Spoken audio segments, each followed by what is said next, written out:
નમસ્કાર દર્શક મિત્રો. ભારતની સર્વોચ્ચ અદાલતે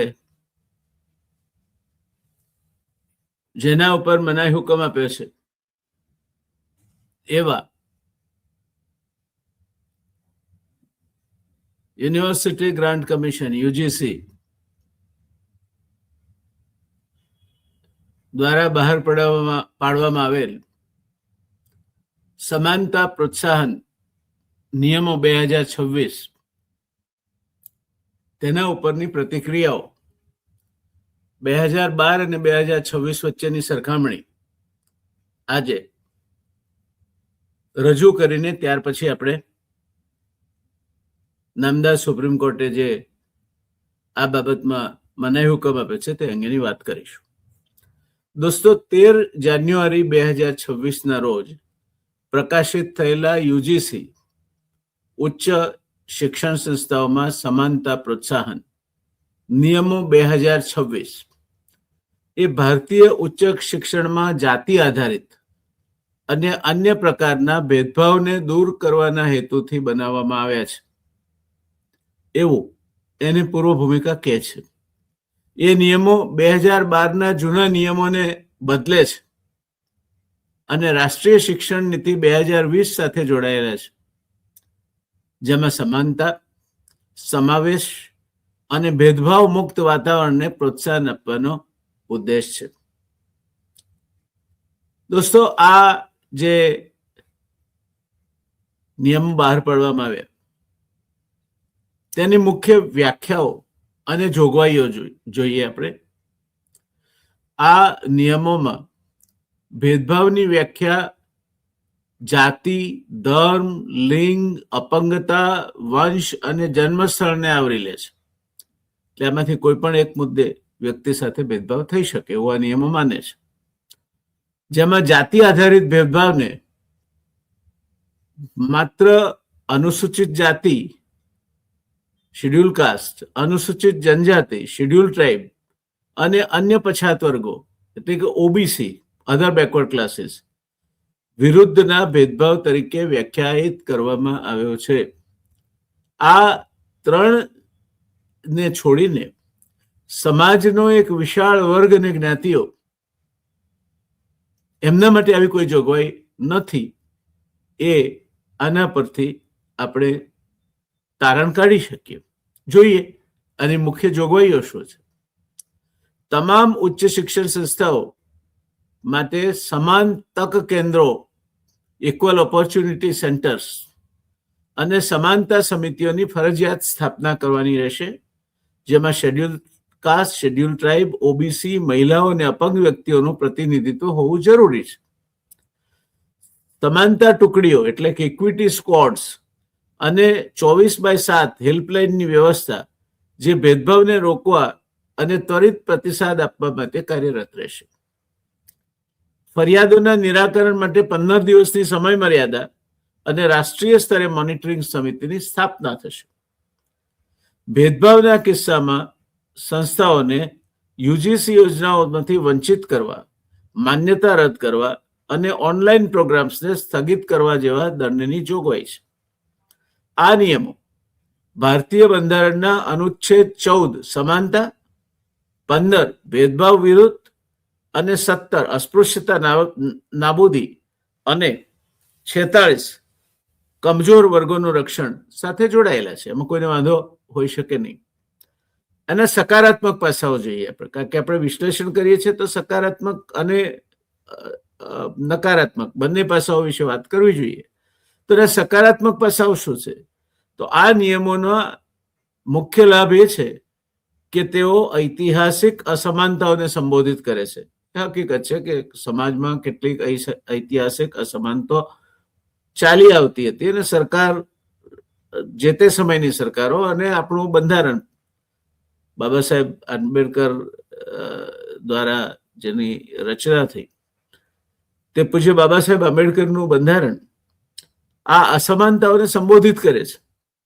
જેમ કે જાતિ આધારિત અલગતા, વિદ્યાર્થીઓની આત્મહત્યાઓ અને નબળા વર્ગના વિદ્યાર્થીઓને આવરી લેતા ભેદભાવ, તેઓ 2012ના નિયમો કરતા વધુ મજબૂત છે, કારણ કે તેઓ ફરજિયાત અમલીકરણ અને પારદર્શી પ્રક્રિયાઓ પ્રદાન કરે છે. આપણે 2012 અને 2026ની સરખામણી કરીશું ત્યારે વધારે ખ્યાલ આવશે, પણ આ મેન્ડેટરી છે, કમ્પલસરી છે, ફરજિયાત છે.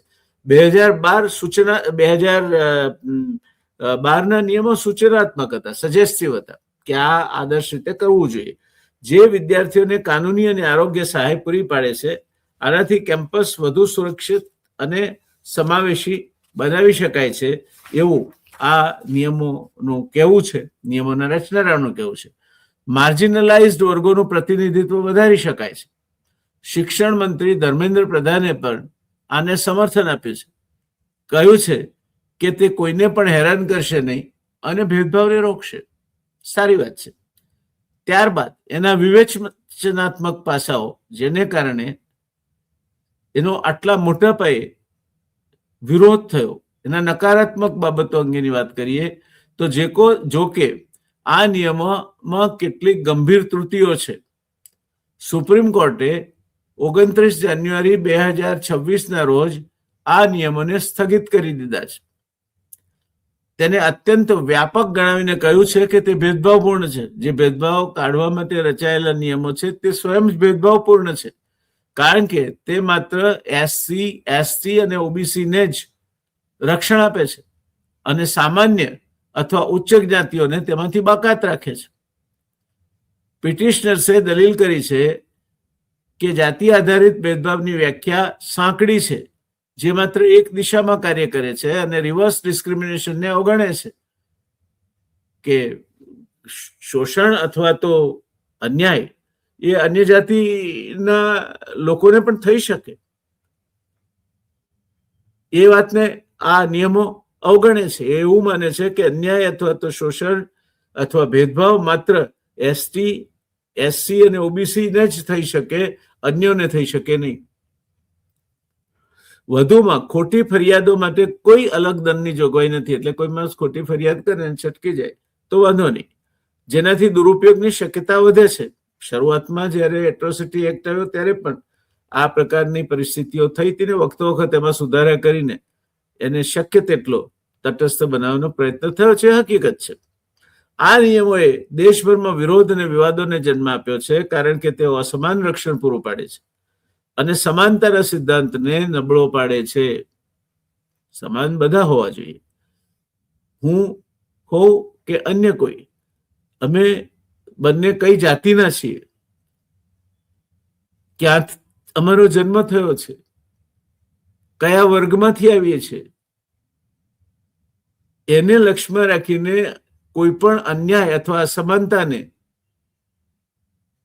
તમે નિર્ધારિત કરી શકો નહીં.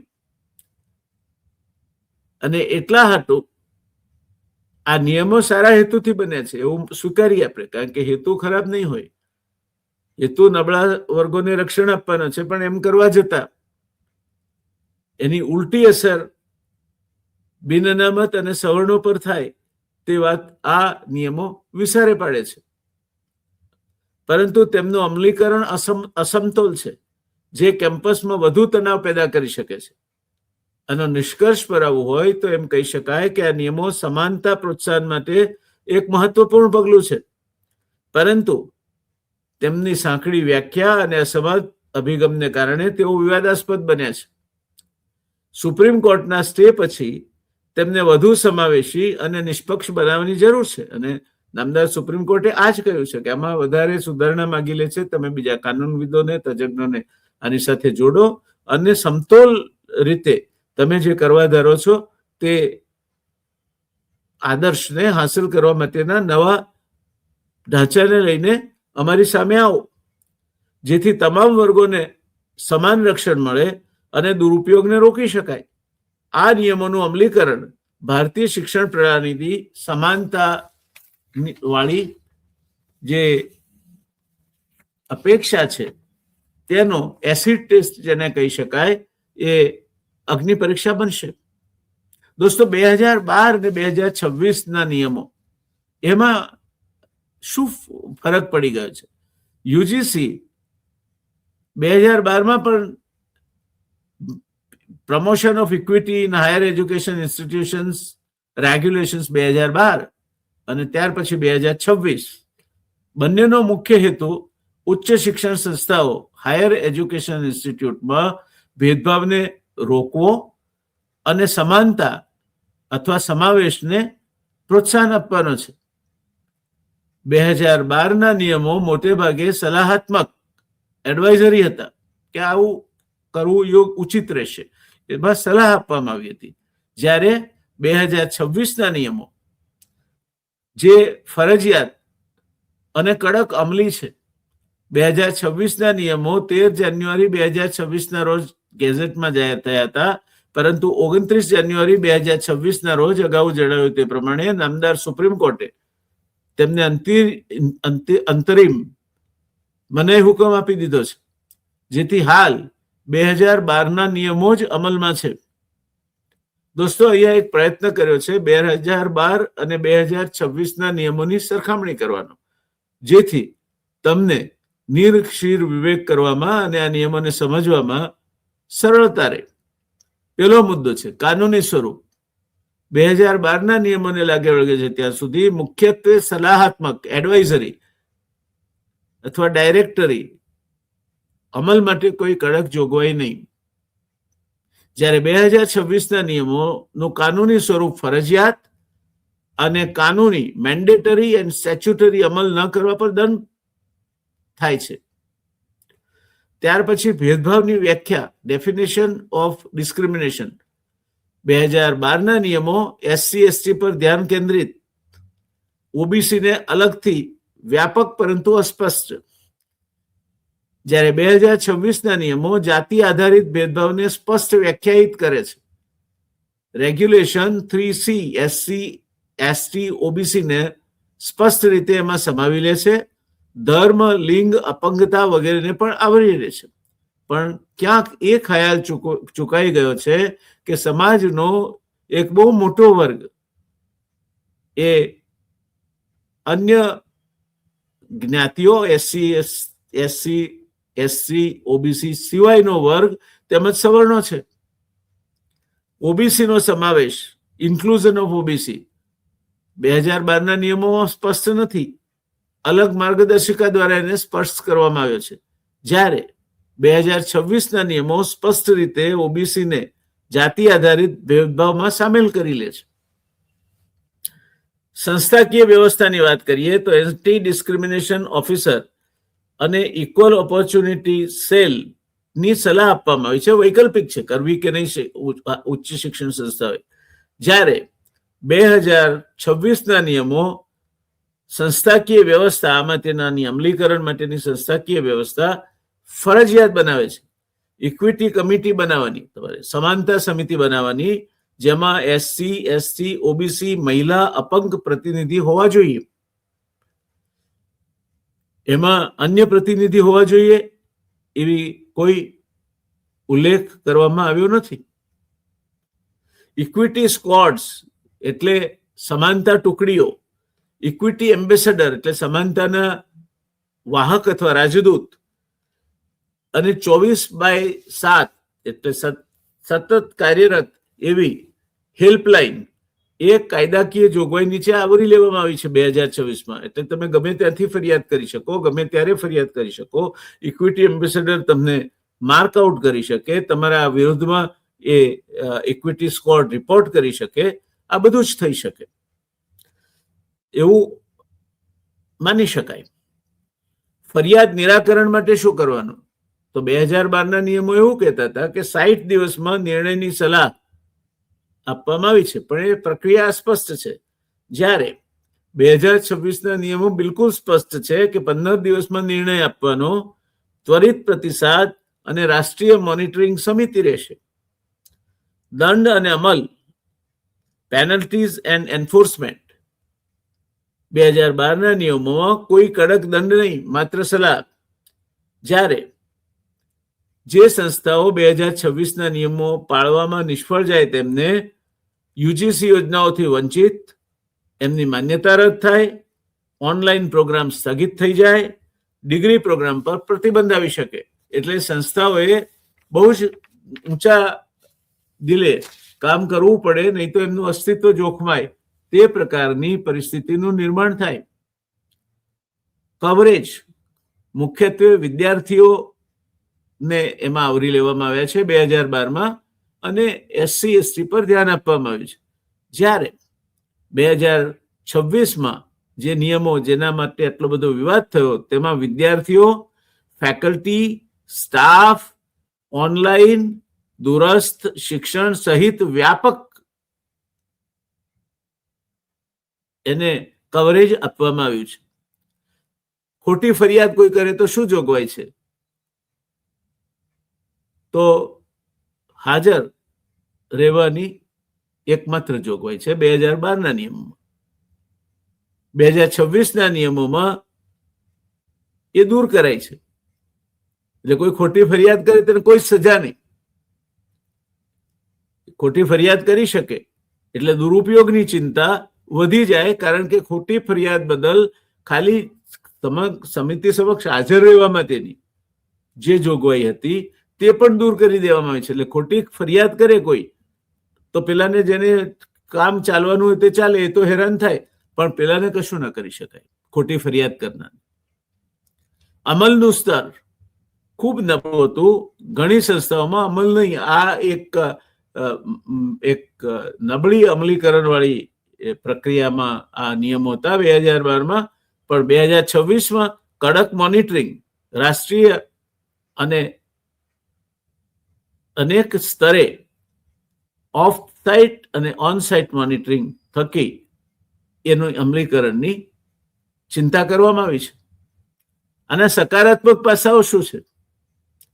2026ના નિયમો 2012 કરતા વધુ મજબૂત છે. સ્વાભાવિક છે, કારણ કે તેઓ ફરજિયાત છે અને રોહિત વેમુલા, પાયલ તડવી જેવા કેસો પછીની ફરિયાદોના વધારા 2019-24માં 118% વધારો થયો છે ને ધ્યાનમાં રાખીને બનાવાયા છે. ઓબીસીનો સ્પષ્ટ સમાવેશ કરવામાં આવ્યો છે, જે 2012ના નિયમોમાં નહોતો. પ્રોએક્ટિવ વ્યવસ્થા એટલે ઇક્વિટી સ્ક્વોડ્સ, ત્વરિત નિરાકરણ અને રાષ્ટ્રીય મોનિટરિંગથી કેમ્પસ વધુ સુરક્ષિત અને સમાવેશી બની શકે એવી ધારણા છે.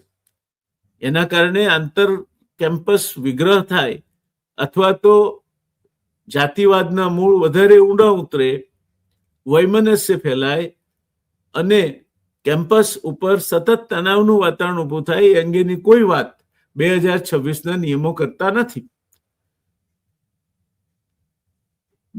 2020ની નવી શિક્ષણ નીતિ અને બંધારણના અનુચ્છેદ 14, 15, 17 અને 46 સાથે 2026ના નિયમો જોડાયેલા છે એવો દાવો કરવામાં આવે છે.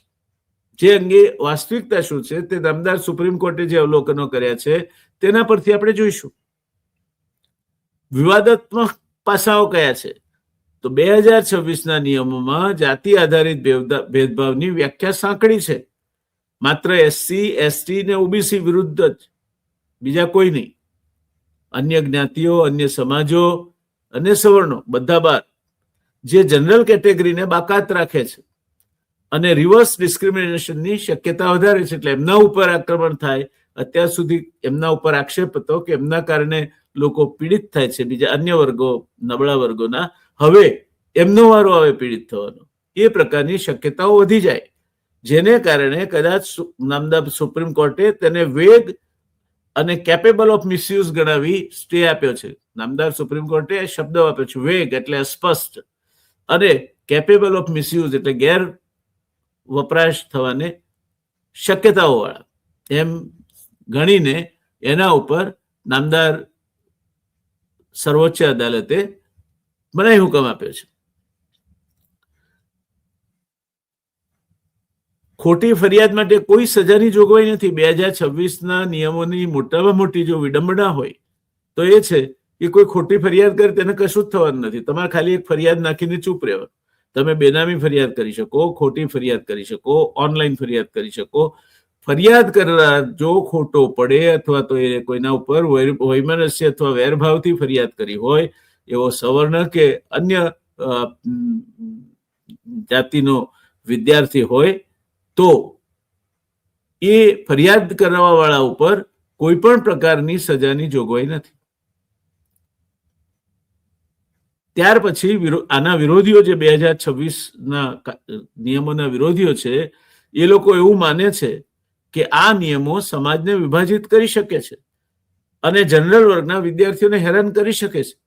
આ બાબતમાં નામદાર સુપ્રીમ કોર્ટને શું જણાવ્યું છે તેની વાત આપણે નામદાર સુપ્રીમ કોર્ટના ચુકાદાને જ વફાદાર રહીને કરીશું. પણ પ્રથમ દ્રષ્ટિએ એવું લાગે છે કે આ વાત અને આ ભય થી એસસી, એસટી ને ઓબીસી સિવાયના વર્ગો આતંકિત છે, સાશંક છે, ગભરાય છે અને એટલા માટે આ સામાજિક સમરસતાના રસ્તામાં એક મોટો અવરોધ ઉભો કરી શકે.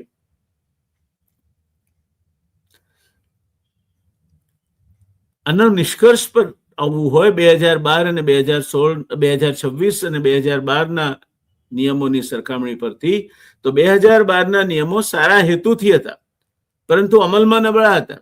હેતુ સારો હતો તો અમલવારીમાં નબળા હતા. જ્યારે 2026ના નિયમો વધુ મજબૂત અને વ્યાપક છે પરંતુ તેમની સાંકડી વ્યાખ્યા અને અસમાન અભિગમને કારણે વિવાદાસ્પદ છે. સુપ્રીમ કોર્ટના સ્ટે પછી 19 માર્ચ 2026 સુધી સુનાવણી નહીં થાય. 19 માર્ચ 2026 સુનાવણી માટેની આગળની તારીખ નક્કી કરવામાં આવી છે. તેમને વધુ સમાવેશી બનાવવાની જરૂર છે જેથી તમામ વર્ગોને સમાન રક્ષણ મળે અને દુરુપયોગ રોકાય. આ તુલના ભારતીય ઉચ્ચ શિક્ષણમાં સમાનતા અને ન્યાયની ચાલુ ચર્ચાને પ્રતિબિંબિત કરે છે. આ જે 2026નો નિયમ એ પહેલા અમલમાં હતો અને નામદાર સુપ્રીમ કોર્ટે જેને હજુ પણ અમલમાં ચાલુ રાખ્યો છે જ્યાં સુધી નવો ચુકાદો આવે નહીં ત્યાં સુધી 2026ના નિયમોને સ્થગિત કર્યા છે.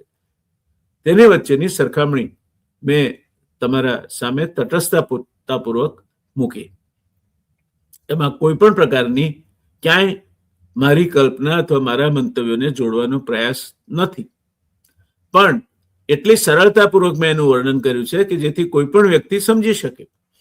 છેવટે દોસ્તો, સામાજિક સમરસતા, એકબીજા પ્રત્યેની સહાનુભૂતિ, ભ્રાતૃભાવ અને બધા જ ભારતવાસીઓ એકબીજાના ભાઈ બહેન છે એ પ્રકારની લાગણી એ પ્રવર્તવી જોઈએ. ભૂતકાળમાં જ્યાં ભૂલો થઈ છે તે દૂર કરાવવી જોઈએ, પણ એનો અર્થ એ ન થાય કે એ ભૂલો દૂર કરવા જતા હવે બીજા કોઈ વર્ગને આપણે સજા કરીએ. 2026ના નિયમોમાં ખોટી ફરિયાદ કરવા વાળા માટે કોઈ જ જોગવાઈ નથી. જ્યારે સમાનતા સમિતિના કાર્યક્ષેત્રની બહાર એક મોટો વર્ગ રહી જાય છે જે ઓબીસી, એસટી અને એસટી સિવાયનો બિન અનામત વર્ગ જેને આપણે કહીએ છીએ તે અને સવર્ણો છે. આ 50% કરતા વધારે મોટો વર્ગ બહાર રહી જાય છે અને એમની સાથે જો બદલાની ભાવનાથી કામ પાડવામાં આવે તો આ દેશમાં માત્ર વૈમનસ્ય જ નહીં પણ જે પ્રકારના તણાવ ઉભા થાય તેના કારણે આ દેશ નબળો પડે. આમે આ દેશને તોડવા માટેના પરિબળો ચારે બાજુથી કાર્યરત થઈ રહ્યા છે. ત્યારે આપણા ઘરમાં જ આપણે આ પ્રકારનું વૈમનસ્ય ઊભું કરી અને કોનું ભલું કરવા માંગીએ છીએ તે સમજવું જોઈએ. તો દોસ્તો, નામદાર સુપ્રીમ કોર્ટે આ બાબતે શું કહ્યું એ વિશે આપણે સમજવાનો પ્રયત્ન કરીએ. 29મી જાન્યુઆરી 2028ના રોજ નામદાર સુપ્રીમ કોર્ટે UGC promotion of equity in higher educational institutions regulations 2026ને અમલમાં મૂકવા પર વચગાળાનો મનાઈ હુકમ આપ્યો છે. આ નિયમો 13 જાન્યુઆરી 2026ના રોજ યુજીસી દ્વારા જાહેર કરવામાં આવ્યા હતા અને તેમનો હેતુ ઉચ્ચ શિક્ષણ સંસ્થાઓમાં જાતિ આધારિત ભેદભાવને રોકવાનો હતો. આ નિયમો જાહેર થયા બાદ બિન અનામત અને સવર્ણ વર્ગમાંથી આ નિયમો સામે ખૂબ મોટા પાયે આક્રોશ બહાર આવ્યો હતો, ત્યાં સુધી કે કવિ વિશ્વાસ જેવાએ પણ પોતાની વેદના આમાં વ્યક્ત કરી હતી કે આ યોગ્ય નથી. ત્યારે આ જે આદેશ નામદાર સુપ્રીમ કોર્ટ દ્વારા આપવામાં આવ્યો છે તેની વિગતો શું છે, મુખ્ય વિગતો અને આદેશ શું છે?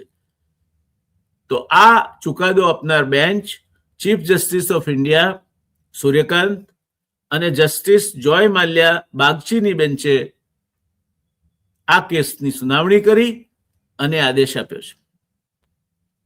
સ્ટેનું કારણ શું દર્શાવ્યું છે? તો કોર્ટે નિયમોને પ્રાઇમા ફેસી વેગ એટલે અસ્પષ્ટ ગણ્યા છે. પ્રથમ દ્રષ્ટિએ અસંદિગ્ધ અને અસ્પષ્ટ ગણ્યા છે. પ્રાઇમા ફેસી વેગ સ્પષ્ટતાના અભાવવાળા અને કેપેબલ ઓફ મિસયુઝ અને દુરુપયોગની સંભાવના ધરાવનારા ગણાવ્યા છે. તેમણે કહ્યું છે કે આ નિયમો સમાજને વિભાજિત કરી શકે છે, જે આપણી પણ ચિંતા છે, અને વેરી ડેન્જરસ ઇમ્પેક્ટ્સ અને ખૂબ જ જોખમી એના પ્રત્યાઘાતો પેદા થઈ શકે છે. ખાસ કરીને રેગ્યુલેશન 3C જાતિ આધારિત ભેદભાવની વ્યાખ્યાને અસ્પષ્ટ જ નહીં પણ એકતરફી ગણાવી છે, જેના કારણે આ નિયમોને નામદાર સુપ્રીમ કોર્ટે અસંદિગ્ધ અને અસ્પષ્ટ ગણીને, એકતરફી ગણીને, દુરુપયોગની સંભાવનાવાળા ગણીને એના ઉપર, એના અમલવારી ઉપર મનાઈ હુકમ આપ્યો છે. આદેશની વિગતોમાં જઈએ તો 2026ના નિયમોને અબેયન્સમાં રાખવામાં આવે છે, એટલે સ્થગિત કરવામાં આવ્યા છે. આર્ટિકલ 142 હેઠળ કોર્ટે, એટલે બંધારણના આર્ટિકલ 142 હેઠળ કોર્ટે આદેશ આપ્યો છે કે 2012ના જૂના યુજીસી રેગ્યુલેશન જ ત્યાં સુધી અમલમાં રહેશે જ્યાં સુધી નામદાર સુપ્રીમ કોર્ટનો આગળનો આદેશ ના આવે. કેન્દ્ર સરકાર અને યુજીસીને નોટિસ જારી કરી જવાબ માટે 19 માર્ચ 2026 સુધીનો સમય આપવામાં આવ્યો છે. એમણે એમના જવાબ 19 માર્ચ 2026 સુધીમાં રજૂ કરવાના રહેશે અને પછી ત્યાર પછી બંને પક્ષોની દલીલો નામદાર કોર્ટ સાંભળશે. કોર્ટની ટિપ્પણીઓ શું છે? કોર્ટે કહ્યું છે કે are we going backward from whatever we gained in terms of achieving the casteless society? શું આપણે જ્ઞાતિ વિહીન સમાજ વ્યવસ્થાનું આપણું જે ધ્યેય હતું તે સાધવામાં 75 વર્ષમાં મેળવેલી જાતિ રહિત સમાજ વ્યવસ્થા તરફ જવાને બદલે વળી પાછા આપણે પારોઠના પગલા ભરી રહ્યા છીએ? Are we going backwards? આપણે પ્રગતિના બદલે દુર્ગતિ તરફ જઈ રહ્યા છીએ? બીજો મુદ્દો છે, નિયમો સમાજને વિભાજિત કરી શકે છે. 2026ના નિયમો બાબતમાં નામદાર સુપ્રીમ કોર્ટે કહ્યું છે કે આ સમાજને વિભાજિત કરી શકે એવા નિયમો છે અને શિક્ષણ સંસ્થાઓમાં ભારતની એકતાને પ્રતિબિંબિત કરવી જોઈએ, નહીં કે વિભાજિત. નામદાર સુપ્રીમ કોર્ટે સોલિસિટર જનરલને કહ્યું છે કે સરકારે એમિનન્ટ જ્યુરિસ્ટની કમિટી બનાવીને નિયમોને સુધારવા જોઈએ. તમે કુંડળીમાં ગોળ ભાગશો તે નહીં ચાલે. જે વિદ્વાન ન્યાયવિદ હોય એમની એક સમિતિ બનાવો અને આ નિયમોને સુધારો અને સુધારીને અમારી પાસે લઈ આવો. એટલે મૂળભૂત રીતે 2026ના નિયમો ખામીવાળા છે એ વાત ભારતની માનનીય સર્વોચ્ચ અદાલતે માન્ય રાખી છે. હવે આનો વિવાદ શું હતો? આ નિયમોને જનરલ કેટેગરી એટલે સામાન્ય વર્ગના વિદ્યાર્થીઓ વિરુદ્ધ ભેદભાવી ગણાવીને અનેક પિટિશન દાખલ કરવામાં આવી હતી, જેમ કે Vineet Jindal versus union of India વગેરે. તેમાં દલીલ કરવામાં આવી હતી કે ભેદભાવની વ્યાખ્યા માત્ર એસસી, એસટી, ઓબીસીને રક્ષણ આપે છે, જનરલ કેટેગરીને બાકાત રાખે છે, જે બંધારણના અનુચ્છેદ 14 સમાનતાનું ઉલ્લંઘન કરે છે.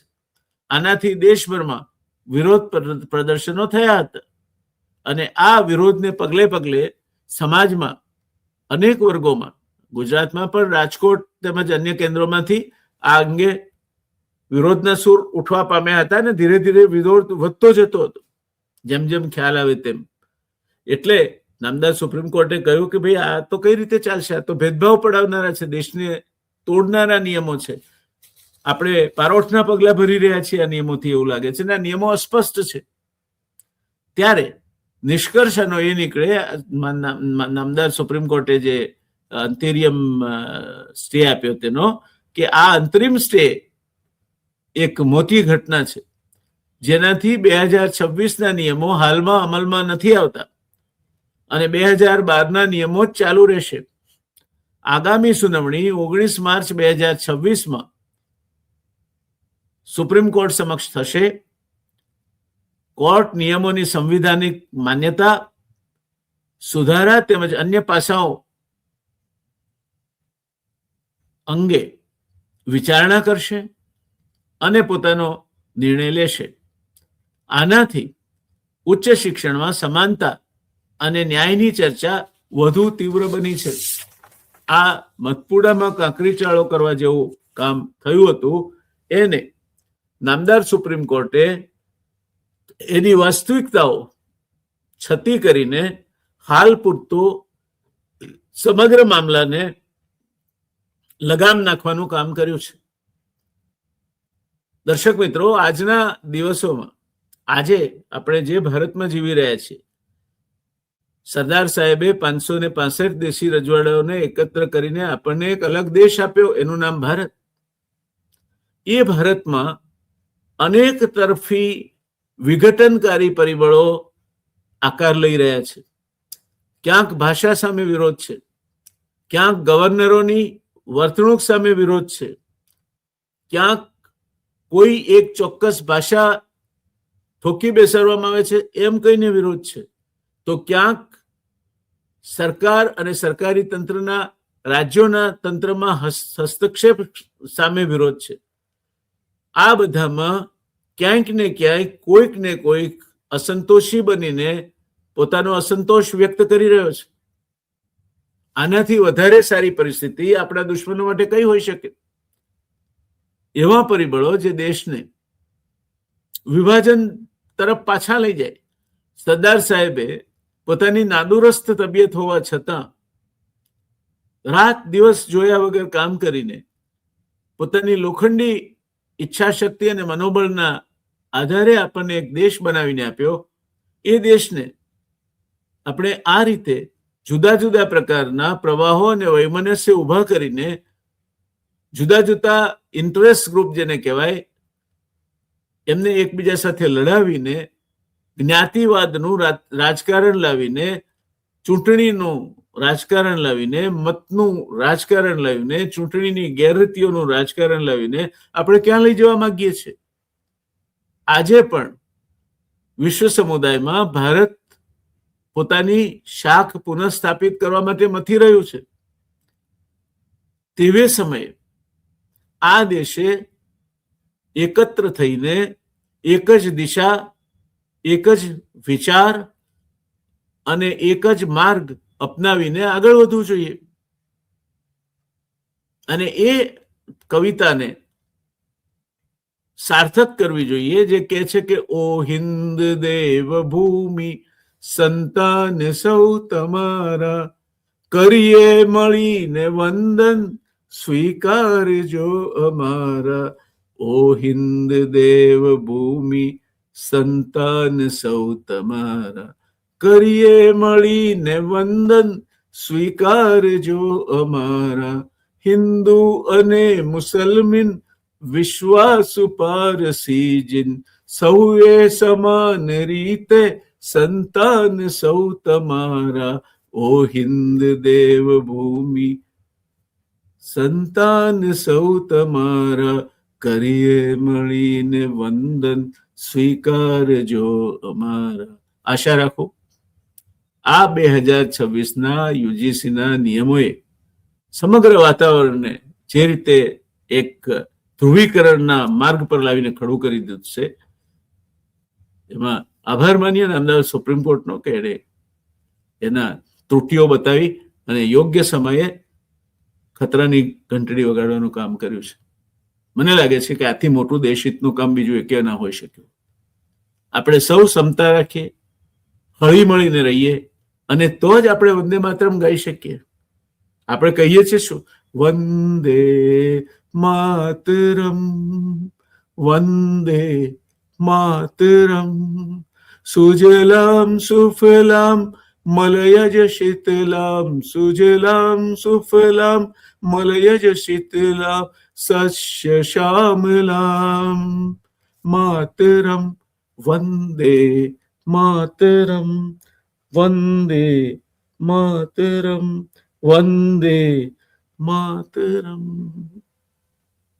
સૌને ઈશ્વર સદબુદ્ધિ આપે, આ દેશની એકતા, અખંડિતતા, સૌહાર્દ અને ભાઈચારો જળવાઈ રહે એ અપેક્ષા સાથે કોઈને અન્યાય ન થાય.